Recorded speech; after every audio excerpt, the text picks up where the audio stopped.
दोस्तों, स्वागत है आपका बायोलॉजी हिस्ट्री क्लासेस से। मैं ऋषि सोन का स्वागत करता हूँ। और जो हम लोग एमपी में सामान्य विज्ञान पढ़ रहे थे, तो हम लोगों ने मापन का थोड़ा सा पढ़ लिया था। अब मापन के उसके आगे पढ़ेंगे। कुछ महत्वपूर्ण इकाइयां भी हैं जिनको पढ़ेंगे हम लोग। चलो शुरू करते हैं। पास्कल तक बताया था हमने, हमें याद है। अब आगे देखो, शुरू करते हैं महत्वपूर्ण इकाइयां, महत्वपूर्ण मात्रक एवं इकाइयां। तो सबसे पहले समझते हैं हम लोग खगोलीय इकाई। खगोलीय इकाई सबसे पहले क्या समझेंगे हम लोग? खगोलीय इकाई।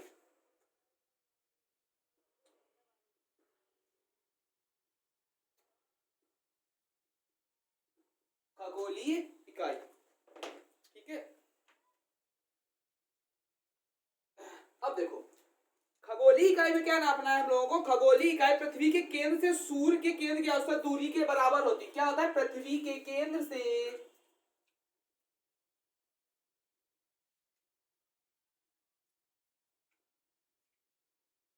सूर्य के केंद्र के औसत दूरी के बराबर होती है।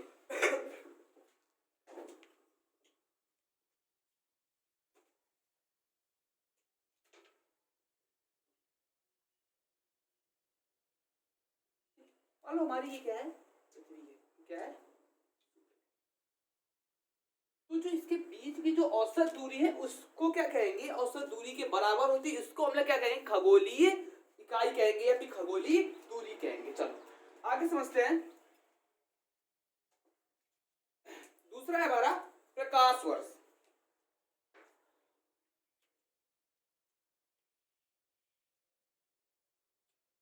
प्रकाश वर्ष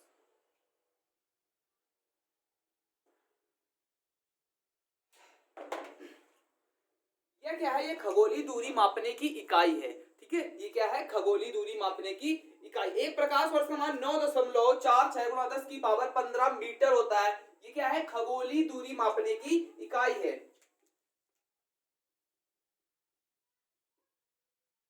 खगोलीय दूरी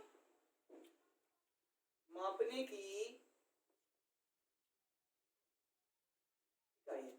क्या है? खगोलीय दूरी मापने की इकाई। एक प्रकाश वर्ष का मान 9.46 गुणा 10 की घात 15 मीटर होता है। कितना होता है? एक प्रकाश वर्ष का मान, लिख लेते हैं इसको, प्रकाश वर्ष है, सॉरी यहाँ पे, ठीक है। तो लिखेंगे एक प्रकाश वर्ष का मान, एक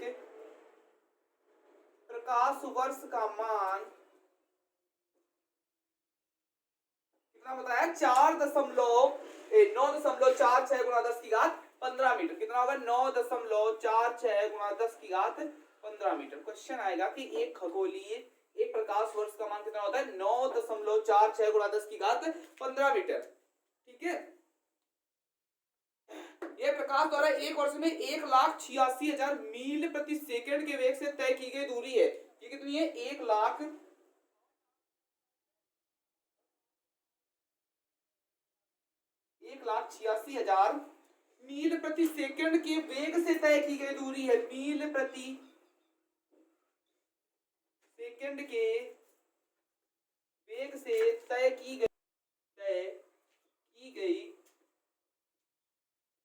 दूरी है, ठीक है।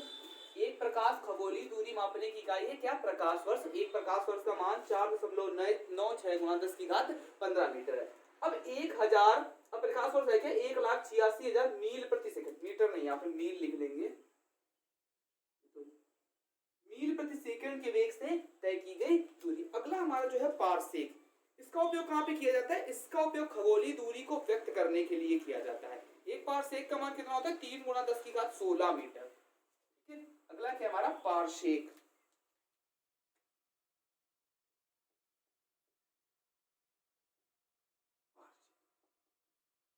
पारसेक हमारा क्या है?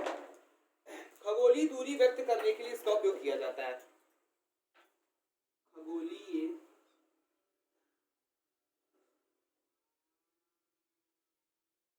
दूरी व्यक्त करने के लिए इसका प्रयोग किया जाता है, ठीक है। इसका प्रयोग। दूसरा पॉइंट इसमें समझते हैं। दूसरा पॉइंट इसमें यह समझते हैं कि एक पारसेक का मान कितना होता है। तो लिखेंगे एक पारसेक का मान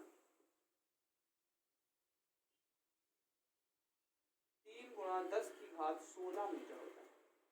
अब एक पारसेक का मान 3 गुणा 10 की घात 16 मीटर, तो एक प्रकाश वर्ष कितने मतलब एक पारसेक कितने प्रकाश वर्ष के बराबर होता है? तो एक पारसेक 3.262 प्रकाश वर्ष के बराबर होता है। कितने के बराबर होता है? एक पारसेक 3.262 पारसेक। एक पारसेक क्या होता है लिखेंगे, एक पारसेक बराबर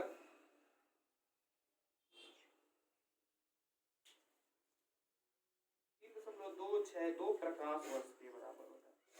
ठीक है, प्रकाश वर्ष के बराबर।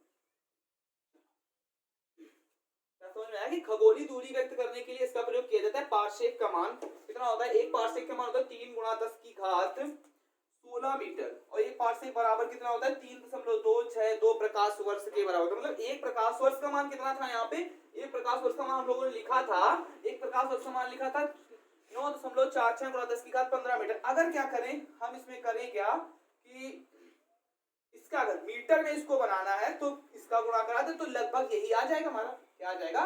लगभग यही आ जाएगा। आगे समझते हैं। बैरल, बैरल क्या होता है? ये एक खाली कंटेनर होता है। इसमें इसका देखो, बैरल का एक आयतन जो होता है ये 159 लीटर का होता है। बैरल का आयतन कितना होता है? 159 लीटर का होता है। ठीक है क्या? ये एक खाली कंटेनर होता है, पात्र होता है, जिसका आयतन कितना होता है? 159 लीटर होता है। चलो लिखते हैं बैरल।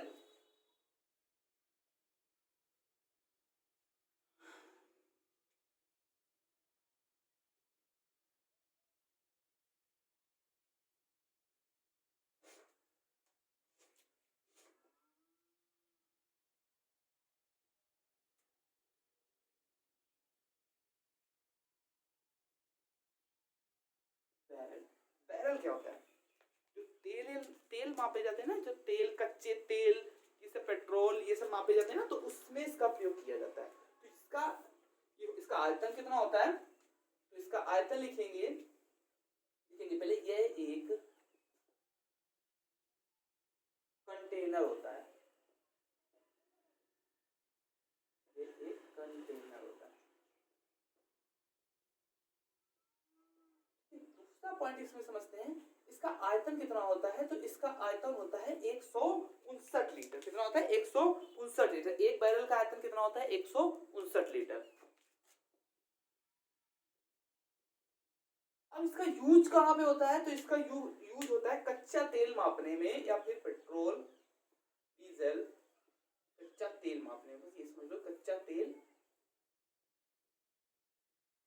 मापने। ठीक है, आगे समझते हैं। डाप्सन, डाप्सन क्या है? गैस की मात्रा को मापने की इकाई जो है वो है डाप्सन। डाप्सन क्या है? गैस की मात्रा की इकाई मापने, गैस की मात्रा को जो मापते हैं जिस इकाई में, उसको क्या कहते हैं? डाप्सन। चलो डाप्सन समझते हैं।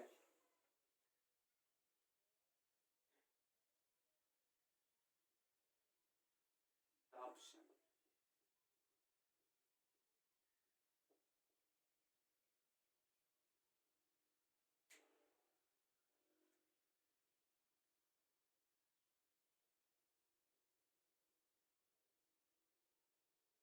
गैस की मात्रा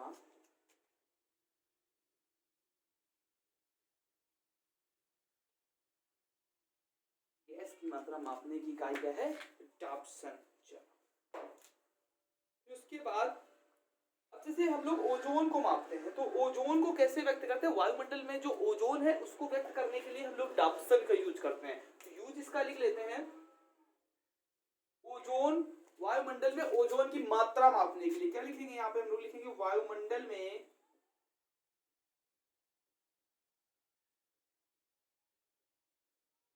ओजोन की मात्रा मापने। वायुमंडल में क्या करेंगे? ओजोन की मात्रा मापने में जो यूज करते हैं जिस इकाई का, वो क्या होता है? हमारा डाप्सन। चलो आगे समझते हैं। वोल्ट, कूलाम, कूलाम क्या? विद्युत आवेश का मात्रक। ये तो सबको पता है कूलाम, लेकिन लिख लेते हैं कूलाम, क्योंकि मात्रक पढ़ रहे हैं तो याद रखेंगे। कूलाम क्या है? विद्युत आवेश मापने का, आवेश। कूलाम से क्या नापते हैं? विद्युत आवेश। कूलाम के बाद एक है वोल्ट, समझ लेते हैं सभी को धीरे धीरे। वोल्ट से हम लोग क्या मापते हैं? विभवांतर मापते हैं। क्या मापते हैं हम लोग? वोल्ट से क्या मापते हैं? विभवांतर। फिर होता है ओम। ओम, ओम से क्या मापते हैं हम लोग? प्रतिरोध नापते हैं, प्रतिरोध।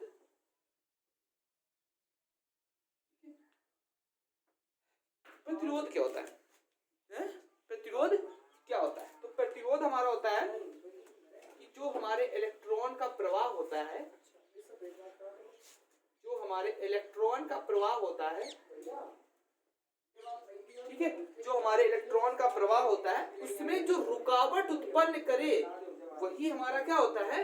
वही हमारा होता है प्रतिरोध। रुकावट उत्पन्न करे वही हमारा क्या होता है? प्रतिरोध होता है।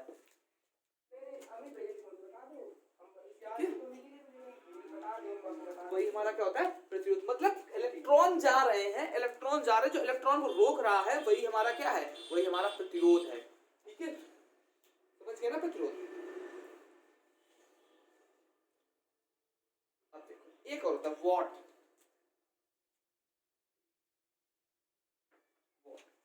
तो वॉट क्या होता है? वॉट किसका मात्रक है? तो शक्ति का मात्रक होता है वॉट। शक्ति का मात्रक, शक्ति का मात्रक होता है वॉट।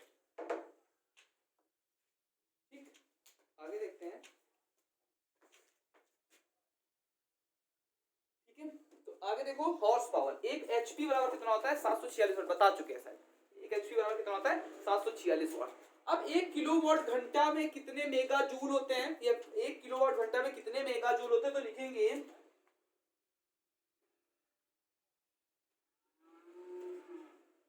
1 किलोवाट घंटा में कितने मेगा जूल होते हैं? 1 किलोवाट घंटा में कितने मेगा जूल होते हैं? तो लिखेंगे 3.6 मेगा जूल। 3.6 mega joule. कितने होते हैं? 3.6 मेगा जूल। अब आगे एक चीज समझते हैं, मैक क्या होता है? मैक देखो, मैक क्या होता है कि ध्वनि की चाल को जो मापते हैं, ध्वनि की अति तीव्र चाल को मापने की इकाई को क्या कहते हैं? मैक। मैक का यूज हम लोग कहाँ करते हैं? मैक का यूज हम लोग करते हैं जो हमारे विमान होते हैं ना, उसमें मैक का यूज करते हैं। उसकी ध्वनि की तीव्र, मतलब बहुत ज्यादा तीव्र गति से चलते हैं ना हमारे ये जो आर्मी के जो हमारे वो हैं, आर्मी के जो प्लेन है या फिर हेलीकॉप्टर है, तो सुपरसोनिक जो हमारे वो सुपरसोनिक और लड़ाकू विमान जो होते हैं हमारे, सुपरसोनिक और हाइपरसोनिक, उन्हीं को क्या कहते हैं? मैक कहते हैं। ठीक है, उनकी जो तीव्र गति को जो माप रहा है वही क्या है? हमारा मैक। तो ध्वनि क्या है? मैक क्या है? तो अति तीव्र चाल को मापने की इकाई को क्या कहते हैं? मैक कहते हैं। ठीक है, समझते हैं। देखो अगर 1 से अधिक मैक है तो वो क्या होगा? हमारा सुपरसोनिक होगा। 1 से 5 तक है तो वो हमारा सुपरसोनिक होगा, लेकिन अगर 5 से अधिक है तो हाइपरसोनिक विमान होता है हमारा। ठीक है,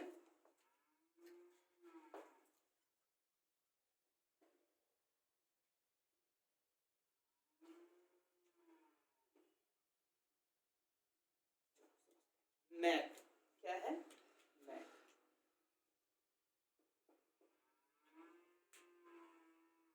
अति तीव्र, अति तीव्र चाल को मापने की इकाई क्या है? अति तीव्र चाल।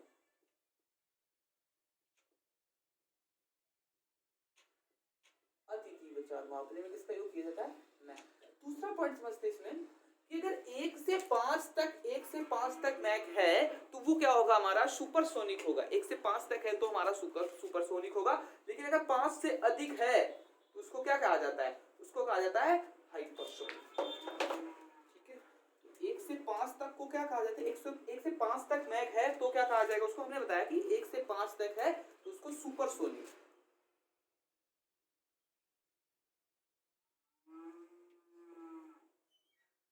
ठीक है, लेकिन अगर क्या है वो 5 से अधिक है, 5 से अधिक है तो उसको क्या कहते हैं? हाइपरसोनिक। अगर 5 से अधिक है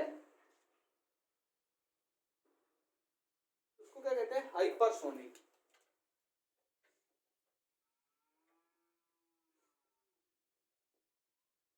क्या कहते हैं, हाइपरसोनिक। ठीक है, अब ये है क्या, लड़ाकू विमानों की गति को ज्ञात करना, लड़ाकू विमानों की गति, लड़ाकू विमानों की गति मापने की तरह।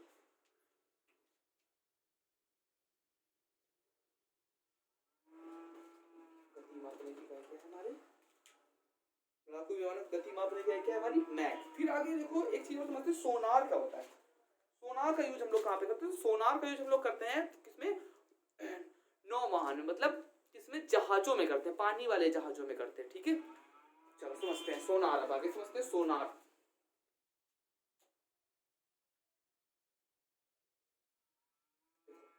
सोनार पहले समझते हैं, इसका फुल फॉर्म समझते हैं हम लोग सोनार का।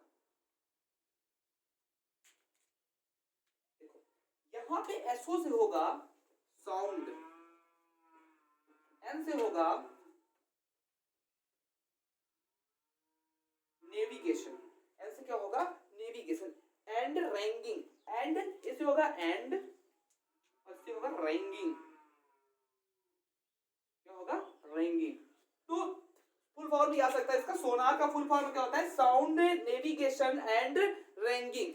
ठीक है, ये परावर्तक तरंगों के उपयोग में समुद्र के भीतर क्या करता है, समुद्र के भीतर अगर कोई वस्तु छुपी है तो परावर्तक तरंगों के द्वारा ये क्या करता है, उस समुद्र के भीतर छुपी वस्तु का पता लगाता है। तो यहाँ पे इसका लिखते हैं, समुद्र के भीतर वस्तु का पता लगाने में। ठीक है, अब इसका यूज कहां पे होता है, इसका यूज क्या होता है, पनडुब्बी और नौवहन चालक इसका यूज करते हैं, पनडुब्बी और नौवहन चालक। इतना समझ गए ना। अब पनडुब्बी के बारे में थोड़ा सा समझते हैं कि पनडुब्बी में ऐसा क्या लगा होता है जो बाहर की चीजों को देखता है। ठीक है,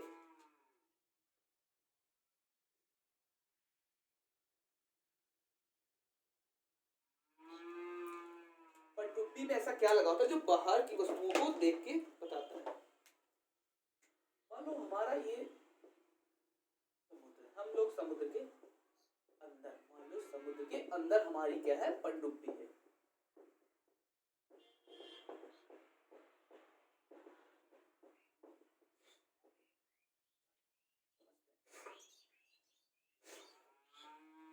समुद्र के अंदर हमारी ये है पनडुब्बी।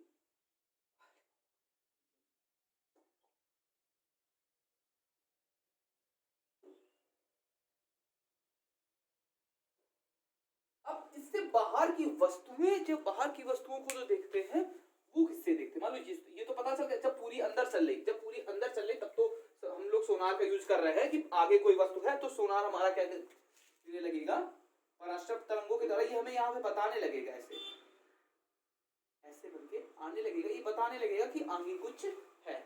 मछली होगी तो मछली बता देगा, जो कुछ भी होगा। लेकिन इसमें एक ऐसे ऊपर निकला हुआ होता है, वो क्या होता है, बाहर, ये तो पता है कि बाहर की वस्तुओं को देखने के लिए इसका यूज करते हैं, लेकिन इसमें ऐसा लगा क्या होता है कि जिससे बाहर की वस्तुएं हमें दिखाई देती। इस यंत्र को क्या कहते हैं, इस यंत्र को क्या कहते हैं, तो इस यंत्र को कहते हैं हम लोग पेरिस्कोप। क्या कहते हैं, पेरिस्कोप। इस यंत्र को क्या कहते हैं हम लोग, पेरिस्कोप। समझ में आया, आशा करते कि इतना समझ में आया होगा। अब एक चीज होती है, एक होता है नॉट, एक क्या होता है, नॉट। अब नॉट क्या होता है, नॉट होता है हमारा समुद्री जहाजों की गति को मापने की इकाई को नॉट कहते हैं। क्या कहते हैं, समुद्री जहाजों की गति के मापने की इकाई को नॉट कहते हैं। समुद्री जहाजों की गति को मापना, गति को मापना, समुद्री जहाजों की गति को मापने को क्या कहते हैं, नॉट। मापने की जो इकाई है उसको क्या कहते हैं, नॉट कहते हैं। आगे समझते हैं हम लोग, एक होता है रडार। रडार, रडार का सबसे पहले तो रडार का फुल फॉर्म बताओ। रडार का फुल फॉर्म होगा रेडियो डिटेक्शन एंड रेंगिंग। क्या होगा? Radio detection and ranging. ये समझ लेंगे, ये क्वेश्चन आ चुका है कि पनडुब्बी में जो बाहर की वस्तुएं देखने के लिए हम किस यंत्र का यूज करते हैं, तो वो होगा हमारा पेरिस्कोप।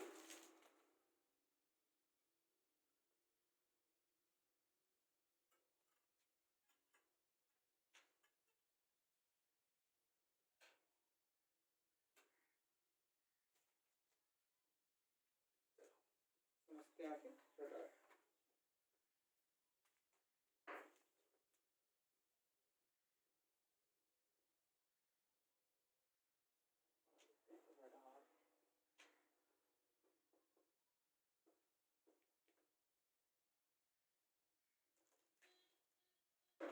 देखो रडार का फुल फॉर्म देखते हैं,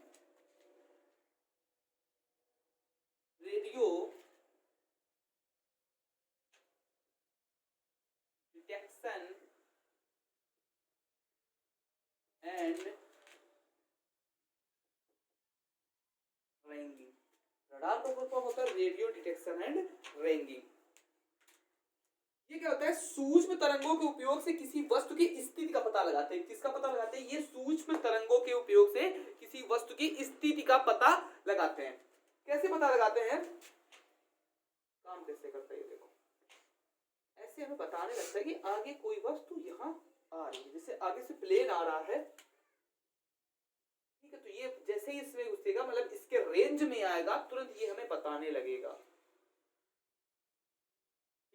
इसका यूज कहाँ पे होता है? बॉर्डर पे इसका यूज होता है कि दूसरे देश को जो जहाज है वो अपने देश में जब आते हैं तो इससे पता चलता है। ठीक है, तो देखिए क्या है? सूक्ष्म तरंगों के उपयोग से किसी वस्तु का पता। ये सूक्ष्म तरंगों से किसी वस्तु का पता, सूक्ष्म तरंगों के उपयोग से, सूक्ष्म तरंगों से किसी वस्तु का पता लगा। अब इसका यूज कहाँ कहाँ होता है? तो हवाई जहाज परिचालन,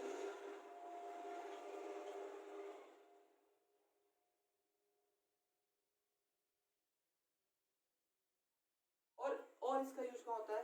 हवाई अड्डों पे इसका यूज होता है। हवाई अड्डों पे। अब जो लड़ाकू विमान जो दूसरे देश में घुस जाते हैं, तो उसका पता लगाने के लिए किसका यूज करते हैं हम लोग? रडार का यूज करते हैं उसका पता लगाने के लिए। ठीक है।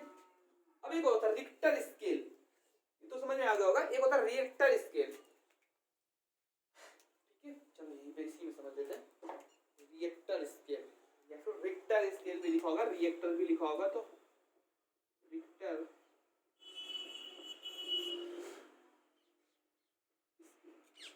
भूकंपीय तरंगों को मापने में, किसमें यूज किया जाता है इसका? भूकंपीय तरंगों को मापने में।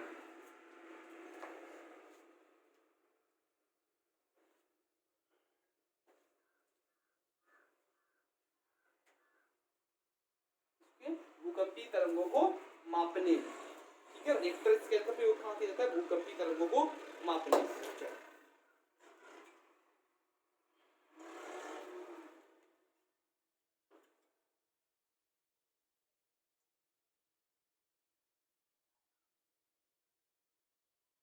जो मापक यंत्र होते हैं, मापक यंत्र बहुत सारे होते हैं, जैसे ऑडियोमीटर होता है, तो मापक यंत्र समझ लेते हैं। यहाँ पे रहते हैं मापक यंत्र, इसको ध्यान से समझेंगे, इससे एक क्वेश्चन पेपर में जरूर बनता है।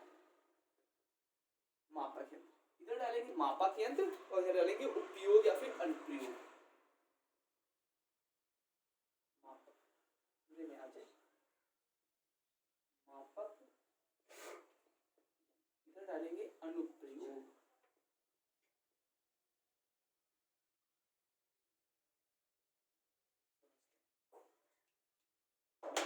सबसे पहले समझते हैं ऑडियोमीटर। क्या होता है? एक होता है ऑडियोमीटर,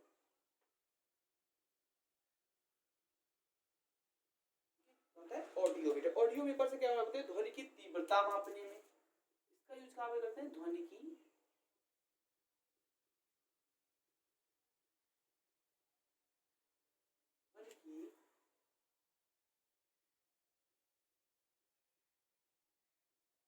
तीव्रता मापने में। दूसरा हम लोग इसका यूज करते हैं, दूसरा देखो हमारा ओडोमीटर, कंफ्यूजन नहीं होना चाहिए। ओडोमीटर एक होता है ऑडियोमीटर, एक होता है ओडोमीटर। तो ओडोमीटर क्या होता है, वाहन द्वारा तय की गई दूरी,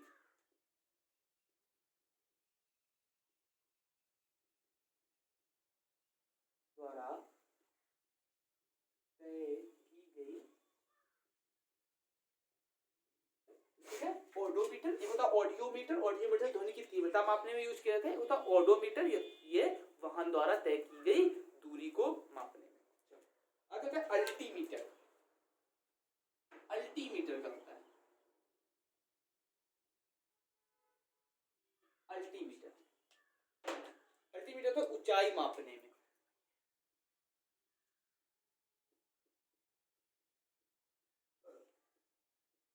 ऊंचाई मापने। फिर एक होता है लक्स मीटर, प्रकाश की तीव्रता मापने में।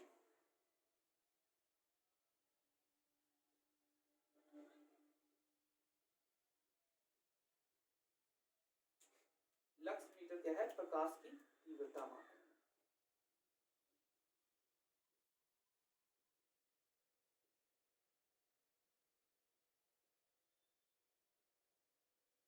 प्रकाश की तीव्रता। फिर है लैक्टोमीटर,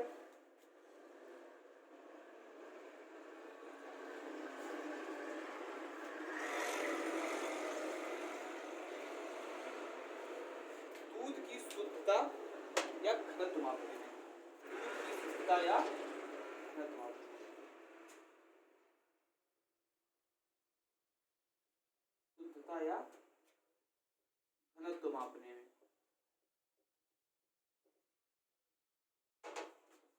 शुद्धता या घनत्व मापने में।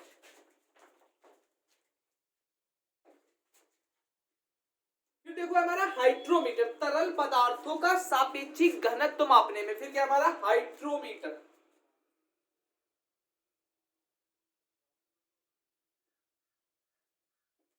हाइड्रोमीटर क्या है, तरल पदार्थों का सापेक्षिक घनत्व मापने में। तरल पदार्थों का सापेक्षिक घनत्व मापने में। फिर एक होता है, एक होता है हाइड्रो, एक होता है हाइग्रोमीटर। हाइग्रो, ग्रो जिसमें आ जाए आर्द्रता, ग्रो जिसमें आ जाए उसमें आर्द्रता याद रखेंगे। तो हाइड्रो मतलब क्या होता है, जल। हाइड्रो मतलब क्या होता है, लिक्विड है। जल क्या हमारा लिक्विड है, तो हाइड्रो मतलब क्या होता है, जल। जल के लिए हम लोग याद रखेंगे तरल पदार्थ, जल क्या हमारा तरल पदार्थ, तरल पदार्थ का सापेक्षिक घनत्व मापने में। फिर क्या है, एक होता है हाइग्रोमीटर, हाइग्रोमीटर क्या है, आर्द्रता मापने में। चलो लिख लेते हैं इधर, हाइग्रोमीटर, हाइग्रोमीटर।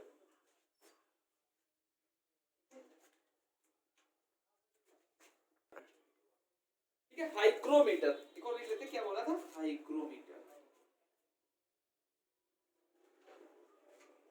हाइग्रोमीटर क्या है हमारा, आर्द्रता मापने में।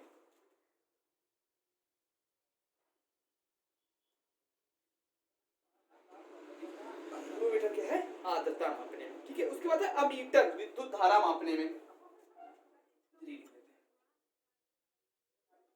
फिर क्या है हमारा अमीटर, अमीटर से हम लोग क्या मापते हैं, विद्युत धारा। फिर क्या है अमीटर, अमीटर क्या है, विद्युत धारा मापने में।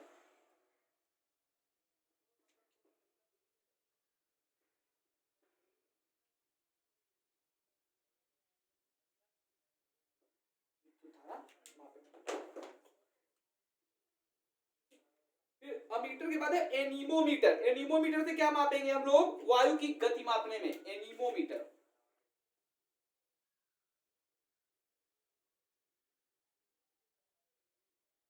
वायु की गति मापने में।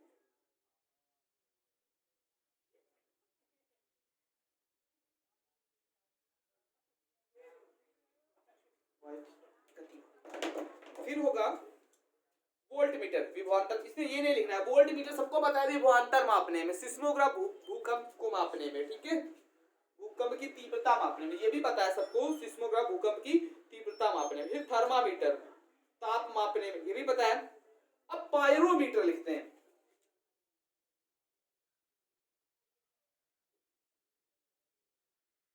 पायरोमीटर से देखो देखो थर्मामीटर भी लिख लेते हैं, ठीक है।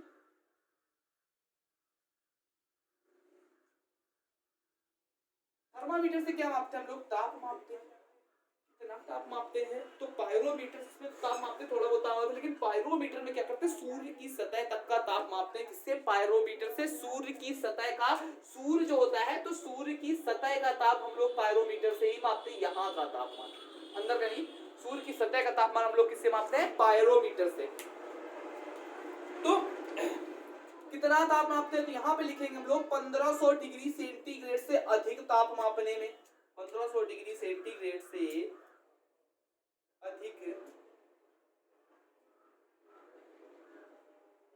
ताप मापने में। थोड़े तो छुड़वा दिए, चलो लिख लेते हैं उनको भी। विभवांतर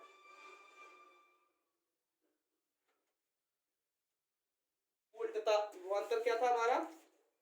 वोल्ट मीटर था विभवांतर मापने में, सॉरी वोल्ट मीटर, उल्टा लिख दिया, इधर था वोल्ट मीटर। वोल्ट मीटर क्या होगा हमारा? विभवांतर मापने में।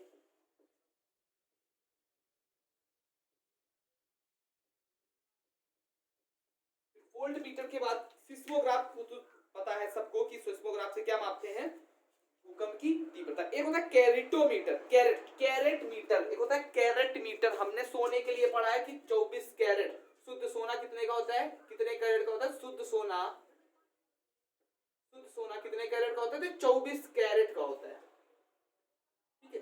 जो आभूषण बनाए जाते हैं वो कितने कैरेट के होते हैं? तो जो आभूषण बनाने वाला सोना होता है वो कितने कैरेट का होता है? तो आभूषण वाला, आभूषण बनाने में कितने कैरेट का? तो 16 कैरेट का, ठीक है। चलो, तो कैरेट, कैरेट मीटर से क्या मापेंगे? सोने की शुद्धता।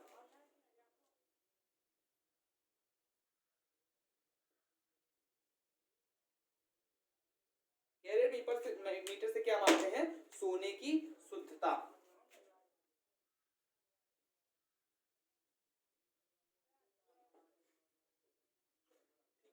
फिर कैरेट मीटर के बाद आता है स्पेग्नोमैग्नोमीटर, मतलब इससे क्या मापते हैं? स्पेग्नोमैग्नोमीटर,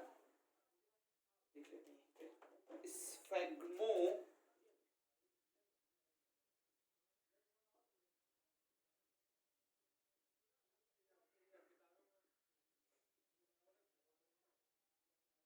स्पेग्नोमैग्नोमीटर से मापते हैं हम लोग रक्तचाप।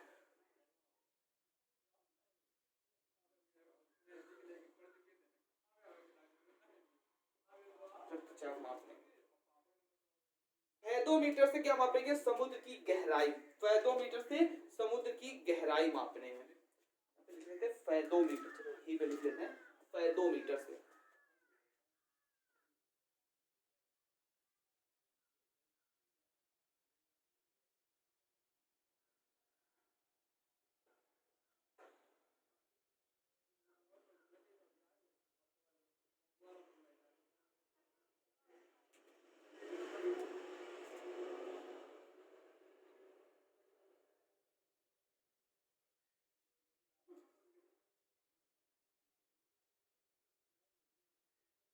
समुद्र की गहराई मापने में। फिर होता है एक बार फोनोमीटर, ध्वनि की तीव्रता मापने का यंत्र, ठीक है। इसको छोड़ो। पॉलीग्राफ, पॉलीग्राफ झूठ का पता लगाने के लिए। पॉलीग्राफ क्या होता है हमारा? झूठ का पता लगाने का यंत्र।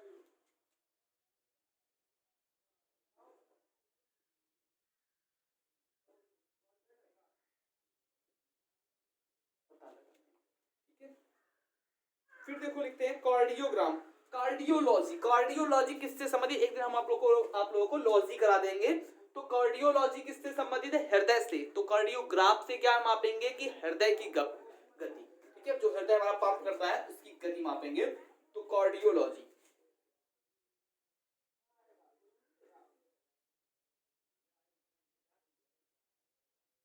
हृदय की गति मापने में,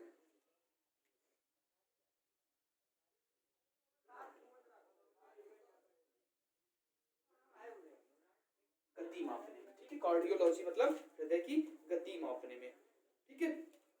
बस मापन जो था हमारा जहां तक खत्म हो चुका है। अब इसके जो क्वेश्चन है वो अगले वीडियो में करा देंगे हम लोग, ठीक है। तो अगर हमारा वीडियो पसंद आया तो प्लीज हमारे चैनल को लाइक करें, सब्सक्राइब करें एंड बेल आइकन दबाना। अब की बार याद रखेंगे कि अब की बार एमपी में सिलेक्शन लेना है हमें, अब की बार वर्दी पार, ठीक है। अगर हमारा वीडियो पसंद आया तो प्लीज हमारे चैनल को लाइक करें, सब्सक्राइब करें एंड बेल आइकन दबाना ना भूलें। Thank you.